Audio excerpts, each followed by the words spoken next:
Bonjour. Vous vous êtes déjà retrouvé dans une situation où vous aviez l'impression de vivre une vie qui ne vous appartenait pas vraiment, au point où vous vous êtes dit à vous-même, mais qui est la personne que je suis devenue? Vous avez de la peine à vous reconnaître dans la glace. Comment est-il possible que je ne puisse plus faire toutes ces choses qui étaient autrefois si simples pour moi et que je maîtrisais parfaitement? J'étais sûre de moi et j'aimais faire ce que je faisais et maintenant je me sens frustrée, insatisfaite. Je suis aussi en colère contre moi-même. Pour une raison quelconque, vous avez pris une direction qui vous a amené à faire des renoncements tant que sur le plan privé que professionnel. Vous avez par exemple quitté un emploi qui vous passionnait pour suivre la personne que vous aimiez. Avez-vous déménagé dans un autre pays et ainsi changé complètement votre vie? Votre carrière a-t-elle été interrompue par une grossesse? Avez-vous renoncé à vos projets professionnels pour vous consacrer à quelqu'un qui avait besoin de vos soins, par exemple? Pour ces raisons ou bien d'autres, votre vie a pris une direction à laquelle vous vous y attendez pas, qui ne vous correspond plus. Vous vous dites constamment qu'elle ne s'est pas déroulée exactement comme vous l'aviez rêvé 1000 fois quand tous les choix étaient possibles. Vous aviez tout le potentiel, les capacités, l'envie de vous impliquer dans tant de domaines différents. Il vous suffisait de prendre une direction plus claire, plus adaptée à vos valeurs et à ce que vous vouliez vraiment. Aujourd'hui, vous avez grandi, vous êtes devenue une jeune femme, une femme mûre, peut-être.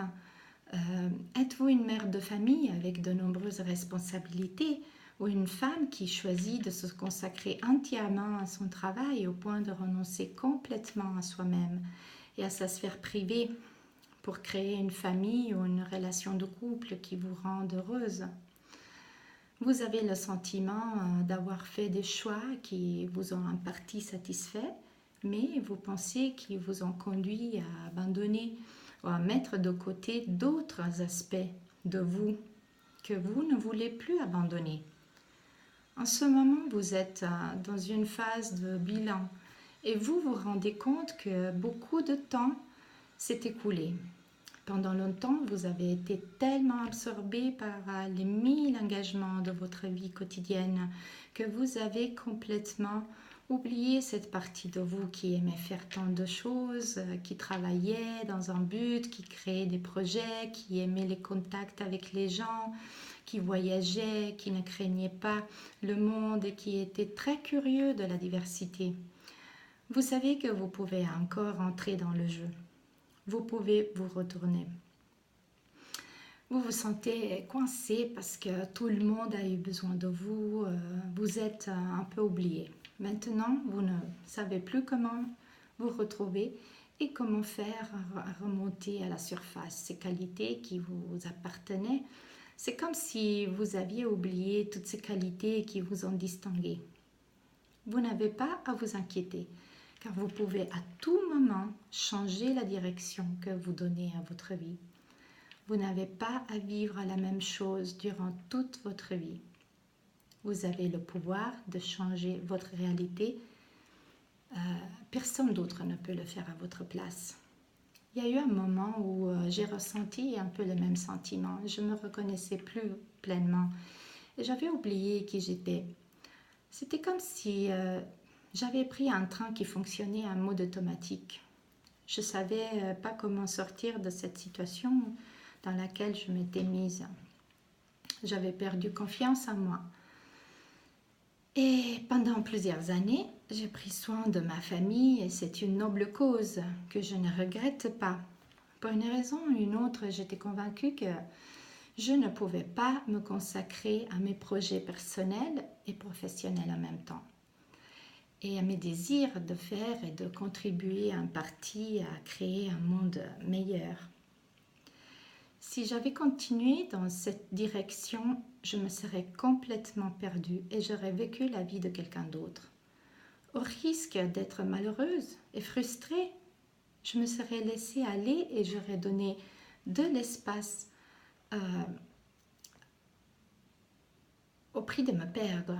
Et donc, j'aurais cherché le responsable à l'extérieur de moi. Et puis, au lieu de cela, j'ai pris le courage, j'ai accepté ma situation, d'abord en me pardonnant pour le choix que j'ai fait. Parce que grâce à mon vécu, j'ai pu vivre des expériences qui m'ont permis de grandir et de devenir la personne que je suis devenue aujourd'hui. J'ai pu revenir dans le jeu pour retrouver le lien avec toutes les parties de moi qui s'étaient endormies. J'exprimais pleinement mon caractère et mes intentions en prenant la responsabilité de mes actions. Et pour ce faire, cependant, il faut partir de l'intérieur avant de voir les résultats également à l'extérieur, dans ce que nous vivons et dans les personnes avec qui nous interagissons. Ce ne sont pas les autres qui ont besoin de changer ou le monde autour de nous. Changeons nous. Nous changeons la façon dont nous voyons les choses. Changeons notre point de vue. Changeons notre perspective. Et la question que je me suis posée et que je vous pose aujourd'hui est, et surtout si vous vous reconnaissez dans cette situation, bien sûr, qui voulez-vous être vraiment? À quoi êtes-vous en train de renoncer par peur ou pour plaire à quelqu'un d'autre? Le potentiel dont je parle est déjà en vous. Tout est là pour être utilisé. Imaginez une table déjà décorée, pleine de toutes les gourmandises du monde. Tout est là pour vous. Vous êtes l'invité d'honneur. Vous avez juste à prendre ce qui vous fait envie. C'est vous qui décidez de manger ou pas. Alors allez-y, n'ayez pas peur que quelqu'un vous fasse des reproches ou que quelqu'un vous rejette pour ce que vous êtes. Vous pouvez être vous-même et vous comporter selon votre nature, vos idées. Vous êtes né avec un but et vous pouvez décider aujourd'hui d'agir selon votre cœur en vous faisant honneur. Que voulez-vous entreprendre pour vivre pleinement votre vie afin de vivre en première ligne, de vous exposer à la critique, de mettre votre visage en première page, le vôtre bien sûr, et non le masque de quelqu'un d'autre. Réfléchissez bien à ça. Je vous dis au revoir, à la prochaine fois.